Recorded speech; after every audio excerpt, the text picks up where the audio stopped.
اللهم اقسم لنا من خشيتك ما تحول به بيننا وبين معصيتك،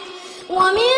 طاعتك ما تبلغنا به جنتك، ومن اليقين ما تهون به علينا مصائب الدنيا، ومتعنا اللهم بأسماعنا وأبصارنا وقواتنا أبدا ما أبقيتنا،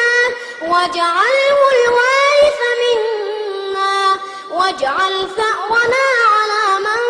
ظلمنا، وانصرنا على من عادانا، ولا تجعل مصيبتنا في ديننا، ولا تجعل الدنيا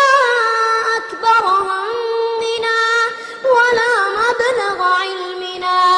ولا إلى النار مصيرنا، وارفع مقتك وغضبك عنا برحمتك يا